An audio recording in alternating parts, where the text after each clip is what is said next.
안타깝게도 에벨, 그렇죠? 셈의 후손이죠. 에베르, 거기서 히브리라는 단어가 나왔다고 말씀드렸습니다. 강을 건넌 자들, 구원받은 자들을 상징하고 있습니다. 근데 그 셈의 후손들이 동방으로 옮겨갑니다. 그래서 시날 평지, 이것은 함의 후손들 니므롯들이 세운 도시가 있는 곳이지요. 니므롯은 하나님께 반역한 자, 그래서 반역자란 뜻이 있다고 말씀드렸어요. 반역한 자들이 있는 그 도시, 그 바벨로 옮겨가서 거기 거주하게 됩니다. 하나님의 사람들이 하나님을 믿지 않는 세상 사람들과 하나가 되어졌지요. 그래서 그들이 이제 바벨탑을 쌓게 됩니다. 그들은 돌을 대신하여 벽돌로 탑을 쌓습니다. 돌은 에벤이라 말씀드렸어요. 아버지의 아들이란 뜻을 갖고 있는데 예수 그리스도를 상징하고 있습니다. 근데 그들은 그 예수를 대신하여 벽돌로 레베님, 히다, 하야타라고 라는 뜻을 갖고 있는 것이 레베님이에요. 근데 성경에 흰돌 그러면 예수님을 예표하고 있습니다. 그런데 이것은 사람이 만든 흰돌입니다. 다시 말하면 우상을 뜻하지요. 그들은 돌을 대신하여 예수님을 대신하여 그들이 만든 우상으로 탑을 쌓기 시작합니다. 여러분, 그것이 바벨탑입니다. 왜 그들은 예수를 대신하여 그들이 만든 우상으로 탑을 쌓았을까요? 예수가 그들을 실망시켰기 때문입니다. 그들이 원하고 기대했던 예수가 아니었기 때문입니다. 오늘 우리들이 신앙생활을 하다 보면 우리가 믿는 예수가 우리를 실망시킬 때가 있습니다. 그래서 예수님은 여러 차례 복음서에서 너희들이 나로 말미암아 실족하지 않기를 원한다 말씀하십니다. 어떤 이들에게 예수는 부딪히는 돌이 됩니다. 걸려 넘어지는 바위가 됩니다. 어떤 건축자들에게 예수는 버림받는 돌이 됩니다. 사람들은 그 예수를 싫어하게 될 것입니다. 그래서 그들은 그들이 만든 예수, 그들이 만든 하나님을 그들의 하나님이라, 그들이 예수라 믿게 될 것입니다. 그것을 상징하는 것이 바벨탑이라 말씀드렸습니다. 자, 이거는 그냥 넘어갈게요. 지난주에 했던 말씀이니까요. 자, 그렇게 해서 그들이 바벨탑을 쌓는데요, 4절을 잘 보십시오. 또 말하되 자, 성탑을 건설하여 그 탑 꼭대기를 하늘에 닿게 하여 우리 이름을 내자. 그들이 바벨탑을 쌓은 첫 번째 이유는, 다시 말하면 예수가 아닌 그들이 만든 우상으로 탑을 쌓은 첫 번째 이유는 자기들의 이름을 내기 위함입니다. 또 이렇게 됐네요. 이게 원어 제가 히브리어 써놨었는데 헬라어 써놨는데 이렇게 나오네요. 잊어버렸습니다. 제가 다시 자, 여기서 중요한 게 쉔이라는 쉔. 쉔은 이름이라는 뜻입니다. 이름. 근데요, 여기 우리말 성경에는 우리 이름을 내고 이렇게 번역되어 있잖아요. 근데 이 내고가 아싸예요. 아싸. 근데 이 아싸는 원래 새기다, 낳다, 부여하다 이런 뜻이에요. 그러니까 그들의 이름을 새겨 넣는 거예요. 바벨탑은요, 그 탑 가운데, 그 돌 가운데, 그 벽돌 가운데 누구 이름이 써 있어요? 그들의 이름이, 하나님을 떠나간 그들의 이름이 새겨져 있어요. 사람들은 끊임없이 자기 이름을 새겨 넣습니다.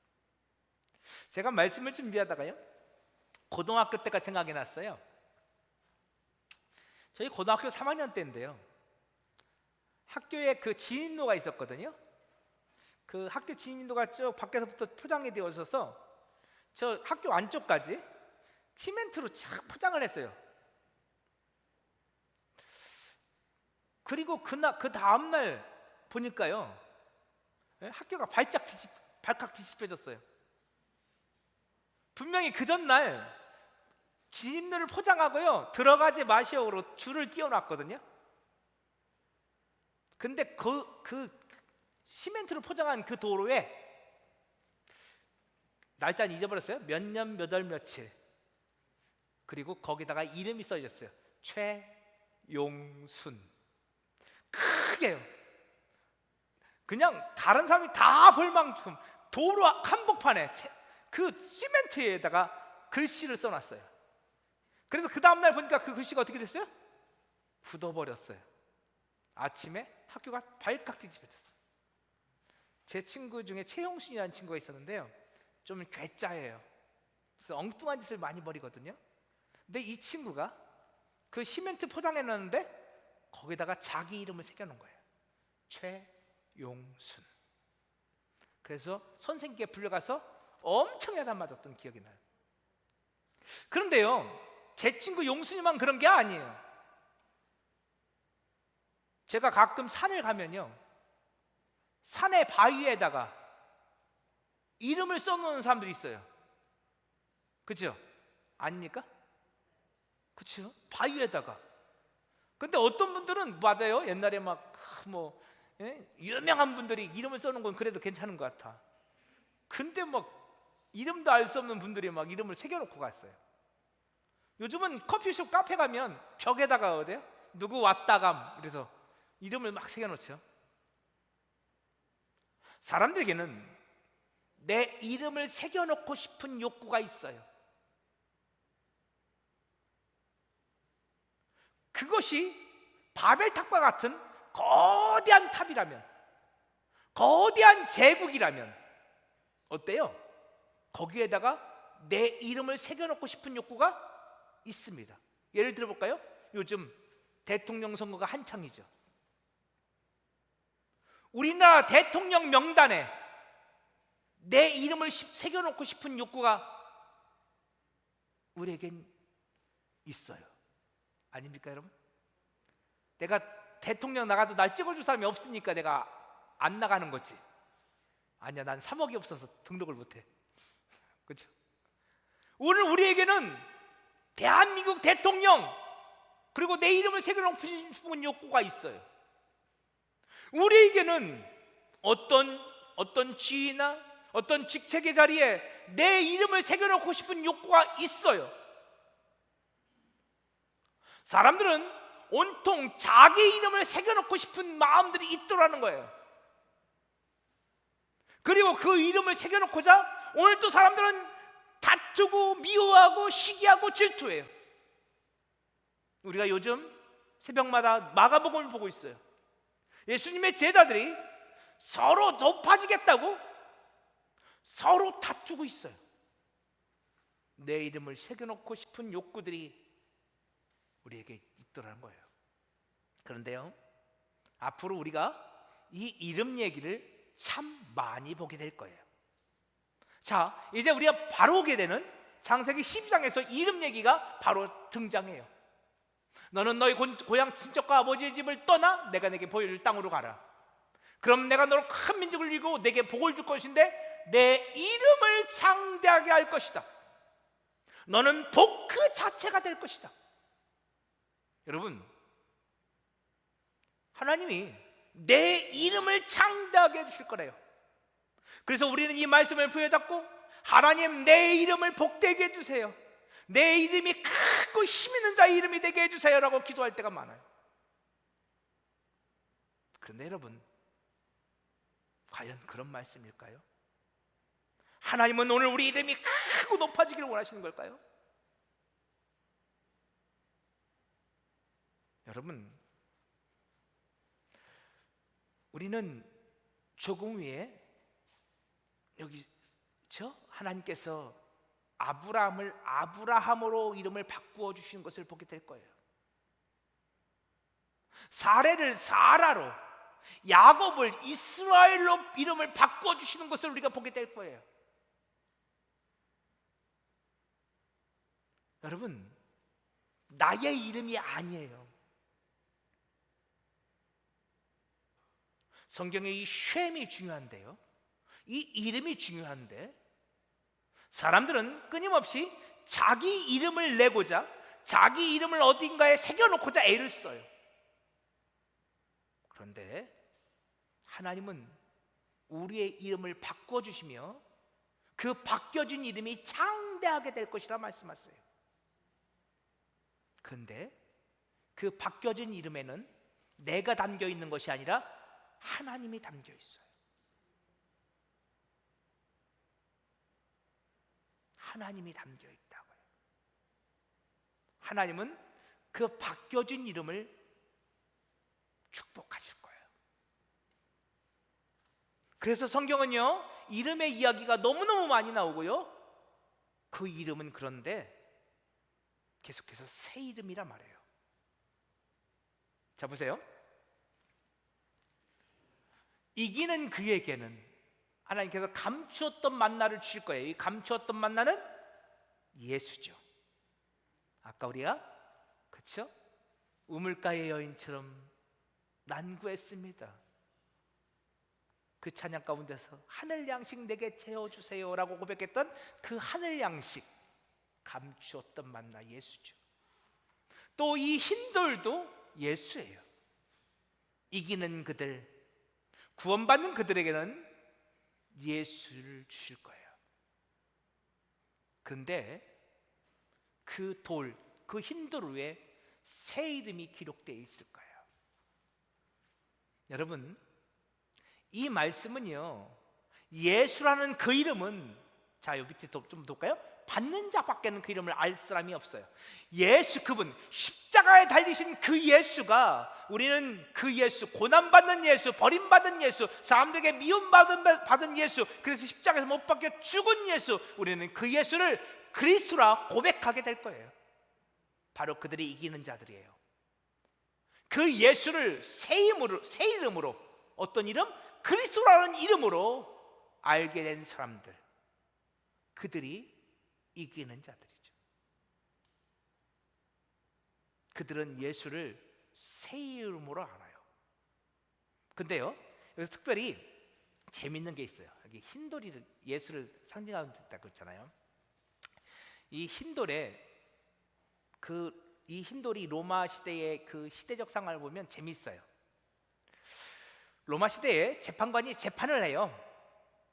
근데 재판관이에요. 재판을 하다가 이 사람이 유죄면 검은 돌을 던졌대요. 그리고 이 사람이 무죄면 흰 돌을 던져줬대요. 그래서 이 흰 돌은 재판장에서 무죄를 선고하는 데 쓰였다고 해요. 또 하나, 이 흰 돌은요, 그 로마 시대에 콜로세움이 있잖아요.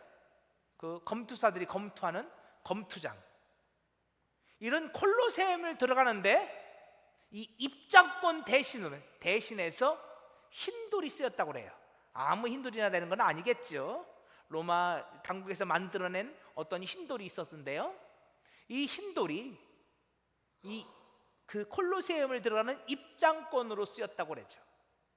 지금 이 사도 요한은 그 예수님을 흰돌이라 말하며, 그 예수가 오늘 우리를 무죄케 하신 예수이며, 그 예수가 오늘 우리를 천국으로 입성케 하는 천국의 티켓, 입장권이라는 사실을 우리에게 가르쳐주고 있어요. 예수, 그분은 오늘 우리의 십자가에서 죽으셔서 우리의 죄 없게 만드신 분이시죠. 그래서 우리를 하나님의 백성으로 삼아주신 분이에요. 오늘 우리는 이기는 자들은 그 예수를 이제 우리의 그리스도로, 우리의 구원자로 고백하게 될 거예요. 그들은 이제 예수를 새 이름으로 알게 될 거예요. 그런데요, 우리가 그 예수를 새 이름으로 알게 될 때 우리에게도 그 새 이름이 주어져요. 자, 이어지는 계속 3장에서 이기는 자에게는 이름들이 주어지신데요, 하나님의 이름이 주어지고 하늘에서 내려오는 새 예루살렘의 이름, 그건 이건 어린 양의 신부의 이름이죠. 그리고 나의 새 이름을 그 위에 기록하리라. 이 나의 새 이름은 예수님의 이름이죠. 이 모든 것은 다 예수로 상징되어져요. 그러니까 이기는 자들에게는 새로운 이름이 주어질 거예요. 예수로, 하나님으로, 어린 양의 신부로 이제 그들은 불려질 거예요. 그러니까 무슨 말이냐면, 내가 이렇게 써놨잖아요. 예수로 불려지는 사람들, 이제 그들은 예수로 불려지게 될 거예요. 이제 그들은 구원받은 하나님의 나라의 백성으로, 성도로, 하나님의 사람들로, 예수의 사람들로 불려지게 될 거예요. 이름이 달라지기 시작한다고요. 그들의 이름이 달라지기 시작해요. 이제는 그들은 다른 이름을 갖고 살게 될 거예요. 그러니 이제 그들은 내 이름을 내고자 삶을 살지 않아요.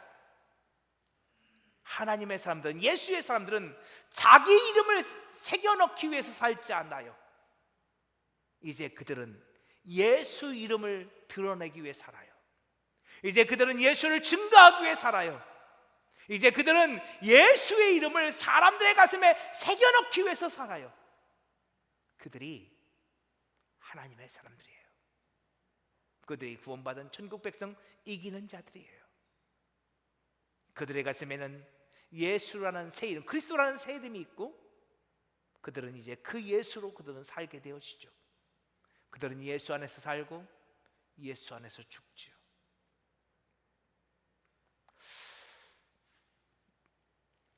그러나 바벨탑을 쌓은 그들은 자기 이름을 새겨넣기 위해서 탑을 쌓고 있어요. 이사야서 43장에서 하나님은 자기 백성들을 이렇게 말하죠. 내 이름으로 불려지는 모든 자. 하나님의 백성들은요, 이제 하나님의 이름으로 불려지는 자들이에요.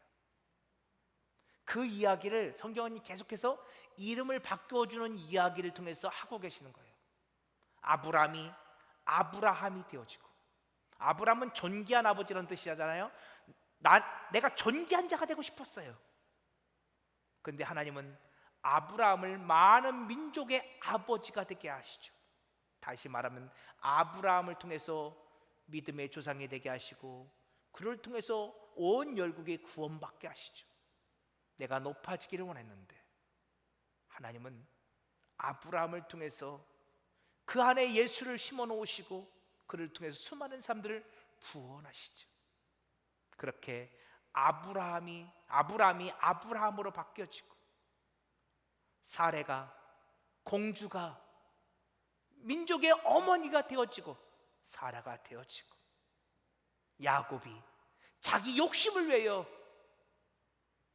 에서의 발뒤꿈치를 잡고 태어났던 그 야곱이, 이스라엘, 그는 겉으로는 하나님께 이겼다는 그런 뜻을 갖고 있지만 실상은 그는 하나님 앞에 완전히 무릎 꿇은 자죠. 야곱이 이스라엘이 되어지고, 이 놀라운 변화들, 이제 그들은 자기 이름을 내기 위해 살지 않아요. 여러분, 하나님의 백성들은요, 내 이름을 드러내기 위해 살지 않아요. 하나님의 백성들은 예수가 드러나면 만족해요. 나를 통해서 예수가 드러나길 소망해요. 그들이 하나님의 사람이에요. 내가 하나님께 축복 많이 받아서 내 이름을 드러내야지. 내가 큰 자가 되고 높은 자가 되어야지. 여러분, 원수 마귀에게 속지 마세요. 하나님의 사람들은 그들 안에 예수의 이름이 새겨져 있고, 더불어 그들은 그 예수의 이름을 증거하게 될 거예요. 그들이 하나님의 사람들이에요. 그러나 바벨탑을 쌓은 그들은 그들의 이름을 새겨놓고 그들의 이름을 드러내기를 소망했어요. 그래서 그들은 그들의 이름을, 바벨탑을 쌓고 그들의 이름을 내기를 원했지요. 자, 두 번째 이유가 있습니다. 두 번째, 온 주변에 흩어짐을 면하자. 그들은 흩어지지 않기를 원했어요. 여러분 잘 보세요. 이 바벨탑 사건은요, 노아 홍수 이후에 나온 사건이에요. 노아 홍수가 여러분 사람들에게 얼마나 많은 두려움을 심었을까요? 트라우마라고 하죠. 얼마나 많은 트라우마를 만들어냈을까요? 여러분 그거 안 경험해 본 사람은 몰라요. 사람들에게는 트라우마가 있어요. 나도 알지 못하는데 어떤 사건을 경험하면서 내 안에서 심겨진 두려움들이 있어요. 그들은 노아 홍수를 경험했습니다. 그들은 죽음이 두려웠습니다. 그래서 그들은 죽음을 면하고자 했습니다. 온 주변에 흩어짐을 면하자는 것은 우리 그냥 흩어지지 맙시다 이 말이 아니에요. 우리 똘똘 뭉쳐서 이 죽음의 문제 좀 해결해 봅시다 이런 뜻이에요. 우리 다시는 죽지 맙시다. 여러분 이분 아세요? 제가 썼죠. 구글 창업자 세르게이 브린이라는 분인데요. 구글, 여러분 아시죠? 구글이 뭐냐면 삼성 핸드폰 갖고 계신 분들, 그 운영체계가 구글이에요. 삼성 핸드폰 운영체계가. 여러분이 삼성 핸드폰이나 뭐 아이폰 아닌 핸드폰을 쓰고 계시다면 여러분 다 구글 시스템을 쓰고 계셔요. 이 어마어마하게 돈을 벌었죠. 근데 이 세르게이 브린이라는 분이 지금으로부터 한 15년 전쯤에요. 정확히 연도는 잊어버렸는데 칼리코라는 기업을 하나 만들었어요. 자그마치 이 기업에, 이 칼리코에 우리 돈으로 1조 8천억 원을 투자했어요. 이게 무슨 기업이냐? 사람의 줄기세포를 연구하고 노화 방지 시스템을 연구하는 기업이에요. 이 기업, 이 칼리코의 목표는 뭐냐면 사람이 500세까지 사는 거야. 이 세르게이 브린이 500세까지 사는 시대를 꿈꾸면서 이 칼리코를 만들었고 1조 8천억을 지금까지 투자했대요. 얼마 전 통계예요. 제가 오늘 설교 준비하면서 찾아봤어요. 근데 이 500세의 꿈을 이루기 위해서 앞으로도 더 많은 천문학적 돈을 투자할 의향이 있대요. 그는 말해요. 노화는 극복 가능한 질병이다. 어때요? 사람이 연구를 많이 하고 신약을 개발하고 줄기세포를 배양하고 또 연구하면 인간은 죽지 않을 수 있을까요? 영생할 수 있을까요? 여러분 어떻게 생각하세요? 자, 성경은 뭐라고 하는지 한번 볼까요? 요즘 새벽에 많이 보았던 말씀, 마가복음 8장부터 10장에 지금 몇 주째 머물러 있는데요. 한 부자 청년, 유대 관원이기도 해요. 이 청년이 예수님께 와서 묻죠. 선한 선생님, 내가 무엇을 하여야 영생을 얻으리이까? 이 사람은 사람의 노력으로 영생을 얻을 수 있다고 생각하죠. 아까 세르게이 브린처럼 인간이 노력하면 500세뿐만 아니라 아니 1000세도 2000세도 아니 죽지 않고 영원히 살 수 있다고 생각할 수도 있을 거예요. 여러분 혹시 그거 아세요? 저 어렸을 때 봤던 은하철도 999 만화 영화 혹시 아세요?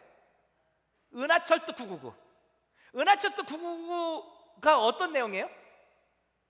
기계인간이죠. 기계인간. 사람이 죽는데 그 기계에다가 로봇에다가 인간의 뇌를 이식해요. 그래서 사람이 죽질 않아요.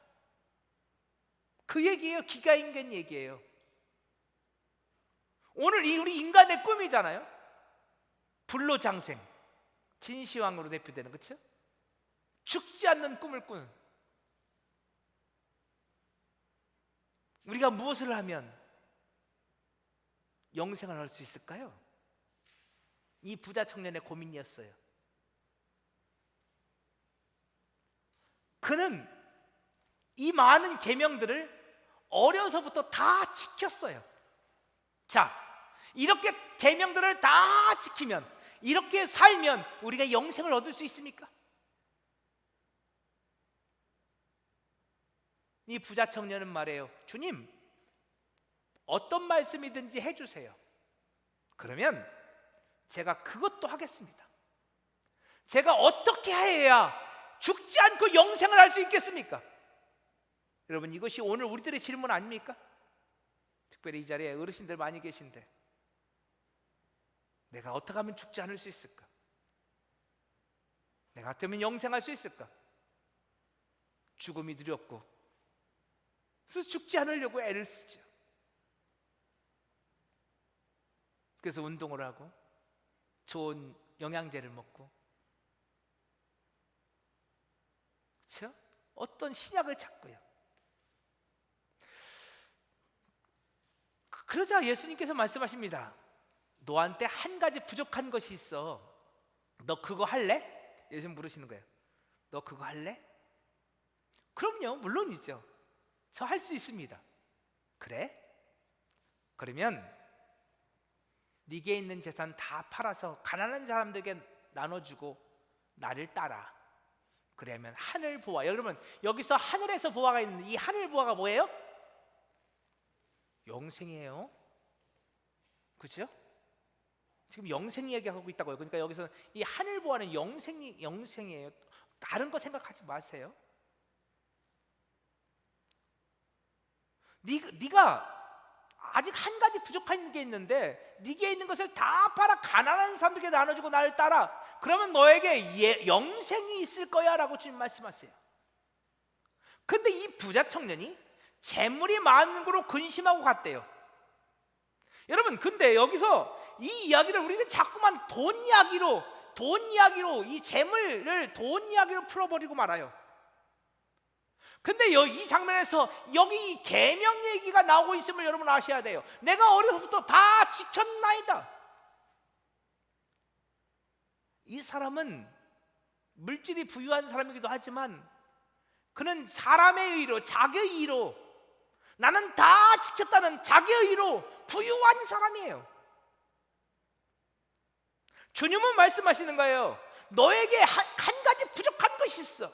너 그거 할 수 있니? 할 수 있습니다. 그러면 네가 그 계명을 다 지켰다고 말하는 그것들 다 내려놓고 나를 따라. 너의 의를, 사람의 의를 다 내려놓고 나를 따라. 그럼 너에게 영생이 있을 거야.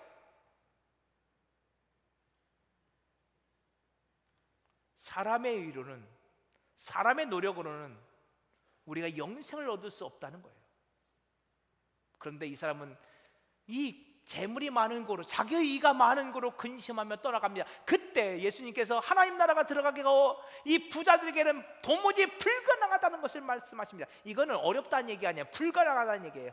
부자는 낙타가 반일기로 들어가는 것처럼 불가능하다. 여러분, 낙타는 반일기로 들어갈 수 없습니다. 낙타가 얼마나 큰지 아십니까? 낙타는 여러분보다 훨씬 큽니다. 낙타는 사람들이 타고 다닙니다. 엄청난 물건을 실어납니다. 그 낙타가 어떻게 반일기로 들어갈 수 있습니까? 그건 불가능합니다. 그것처럼 자기의 의로 충만한 사람들은 결단코 영생을 얻을 수가 없습니다. 그러자 제자들이 묻습니다. 그러면 누가 구원을 얻을 수 있습니까? 그렇게 계명을 다 지킨 사람들도 구원을 못 받는다면 도대체 누가 구원을 받을 수 있습니까? 우리 생각에는 적어도 그렇게 열심히 계명을 지킨 사람들은 그래도 구원받을 수 있고 영생을 얻을 수 있게 해야 되지 않겠습니까? 제자들이 묻습니다. 도대체 누가 구원받을 수 있습니까? 그때 우리가 새벽에 많이 봤던 말씀 뭐예요? 사람으로서는 할 수 없으되 사람의 의로는 할 수 없으되 하나님으로서는 다 하실 수 있느니라. 세르게이 부인이 1조 8천억을 투자해서 영생의 프로젝트를 만든다 할지라도 그것으로는 사람이 영생할 수 없습니다. 사람은 반드시 죽을 수밖에 없습니다. 영생 프로젝트는 실패할 겁니다. 그러나 하나님은 우리에게 영생을 주실 수 있습니다. 우리는 하나님 안에서 영원히 살 수 있습니다. 아멘을 안 하시는군요.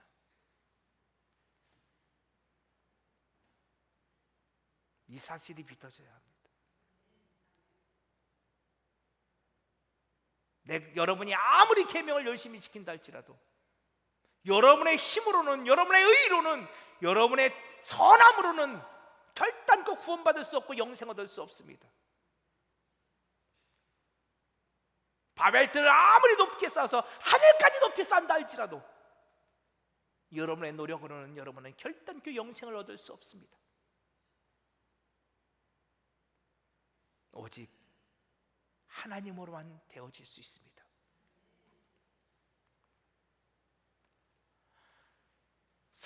성경이요 생명을 말하는데요, 성경이 말하는 생명은 크게 두 가지가 있습니다. 비오스가 있고요, 조에가 있습니다. 여러분, 여기 비오스는요 생물학적 생명이에요. 여러분, 우린 다 죽습니다. 여기서 말하는 죽는다고 말할 때, 다 죽는다고 말할 때 그것은 비오스입니다. 우리는 생물학적으로 다 죽습니다. 그러나 우리는 결단코 죽지 않습니다. 우리는 생명을 얻었습니다. 여기서 말하는 생명은 비오스가 아니라 조에입니다. 그래서 성경에서 생명을 말할 때 비오스가 있고 조에가 있습니다. 예수님께서 말씀하십니다. 내가 곧 길이요 진리요 생명이니. 여러분, 여기서 말하는 생명은 비오스일까요, 조에일까요? 조에이죠. 예수님이 생명이십니다. 그런데 오늘 우리가 그 생명을 얻게 될 것입니다. 어떻게 얻게 되어져요? 예수 그분과 내가 하나가 됨으로. 예수가 내 안에 거하고 내가 예수 안에 거할 때, 예수와 내가 하나가 되어질 때, 온전한 하나로 연합되어질 때 예수의 조회는 나의 조회가 될 것입니다.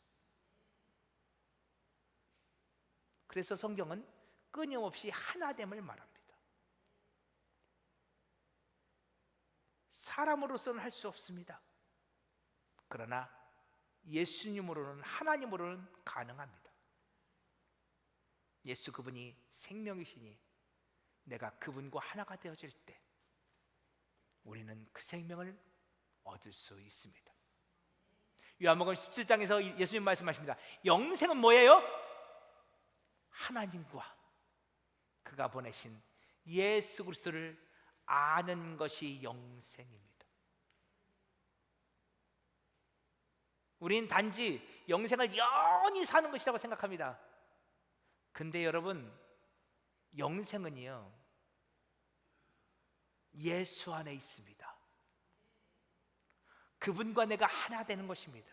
내가 그분을 아는 겁니다. 여기서 알다는 히브리어 야다거든요. 이 야다는 은밀한 것을 아는 것입니다. 깊이 아는 것입니다. 남자와 여자, 신랑과 신부로 아는 것입니다. 부부로 아는 것입니다. 내가 예수 그분을 알게 될 때 우리는 영생을 얻습니다. 예수님 말씀하세요. 내 말을 듣고 또 나 보내시는 이를 믿는 자는 영생을 얻었고, 여러분, 영생은요 죽어서 얻는 게 아닙니다. 이미 얻었습니다. 우리가 예수를 믿게 될 때, 예수와 하나로 연합되어질 때 우리는 이미 영생을 얻었습니다. 그러므로 저는 확신합니다. 이 자리에 이미 영생을 얻으신 분이 있습니다. 예수를 믿는 바로 그 순간, 예수와 한 몸이 되는 바로 그 순간 우리는 영생을 얻었습니다. 그래서 예수님께서 나사로와의 대화, 그 죽은 나사로 앞에서 마리아 마르다에게 뭐라고 말씀하십니까? 나는 부활이요 생명이다. 나를 믿는 자는 죽어도 살겠고 살아서 나를 믿는 자는 영원히 죽지 아니하리라 말씀하십니다. 죽어도 살겠고, 이게 비웃습니다. 육신의 생명은 죽습니다. 그러나 그들은 이미 생명을 얻었습니다. 그래서 죽어도 그들은 삽니다.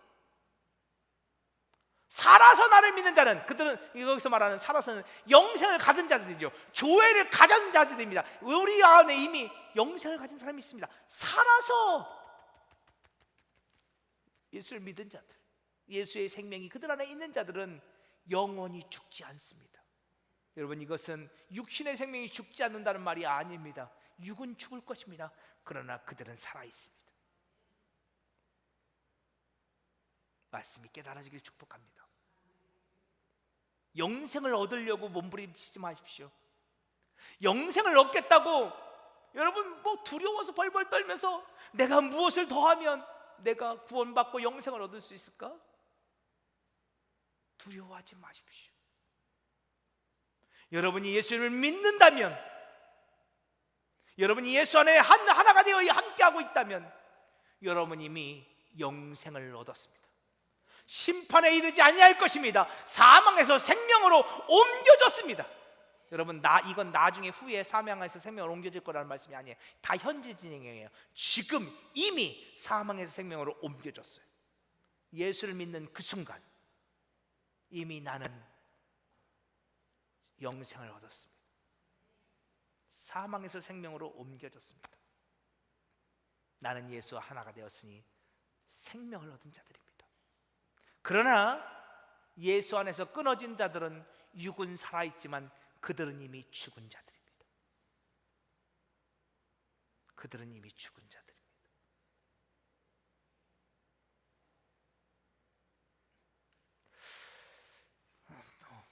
좀 더 있는데요, 여기까지만 할게요. 사람들은 끊임없이 내가 무엇을 하여야 영생을 얻겠습니까? 라고 질문합니다. 제가 여기다가 누가복음 10장도 적어왔는데요, 누가복음 10장은 여러분 잘 아는 선한 사마리아의 비유를 말씀하실 때 그 말씀에 선한 사마리아의 비유가 왜 나오게 되었는지를 설명해 주는 장면입니다. 어떤 율법 교사가 예수님께 찾아와서 역시 똑같이 질문합니다. 다른 사람입니다. 근데 똑같은 질문을 합니다. 선생님, 내가 무엇을 하여 영생을 얻을 수 있겠습니까? 사람들은 끊임없이 계속해서 질문합니다. 내가 어떻게 하면, 내가 무엇을 하면 영생을 얻겠습니까? 그러나 사람으로서 할 수 없습니다. 선한 사마리아의 비유는 사람으로는 할 수 없다는 것입니다. 오직 예수로 영생을 얻을 수 있음을 가르쳐주는 비유가 선한 사마리아의 비유입니다. 선한 사마리아의 비유는 여러분이 선한 사마리아처럼 선하게 사십시오, 어려운 이웃을 도와주십시오, 가난한 이웃을 구제하십시오라고 주신 비유가 절대 아닙니다. 그 선한 사마리아의 비유는 예수님 그분이 선한 사마리아인임을 가르쳐 주시는 말씀이고, 우리가 그 선한 사마리아인을 되시는 예수님을 믿고 사랑할 때 우리에게 영생을 주시겠다는 약속입니다. 우리 힘으로는 절대 영생을 얻을 수 없습니다. 그럼에도 불구하고 어리석은 인생들은 자기 이름을 내고자, 또 죽지 않고 영생을 얻고자 바벨탑을 쌓고 있더라는 것입니다. 그리고 그 이야기는 오늘날에도 현재 진행으로 진행되어지고 있습니다. 지금도 많은 사람들이 자기 이름을 내고자 바벨탑을 쌓고 있습니다. 멸망당하지 않고 영생을 얻고자 바벨탑을 쌓고 있습니다. 우리가 세례가인 부인처럼 그렇게는 않는다 할지라도 나름대로, 그치요, 내 이름을 내고자, 죽지 않고자 내가 나름대로 최선을 다해서 나의 탑을 쌓고 있지. 그러나 성경은 그 바벨탑은 무너지고 만다고 말합니다. 우리의 노력은, 우리가 쌓은 공돈탑은 무너질 것입니다. 사람의 노력으로 한 것들은 허사가 되고 말 것입니다. 사람으로는 할 수 없습니다. 그러나 하나님은 하실 수 있습니다. 성경은 우리를 구원하시기 위한 책입니다. 우리에게 영생을 주시기 위한 책입니다. 네가 정말로 영생을 얻기를 원하니? 그러면 주 예수를 믿거라. 너와 내 집이 구원을 받을 것이다. 성경은 우리에게 약속합니다. 오직 예수로 가능합니다. 그 예수님, 그분이 오늘도 여러분과 함께하기를 축복합니다.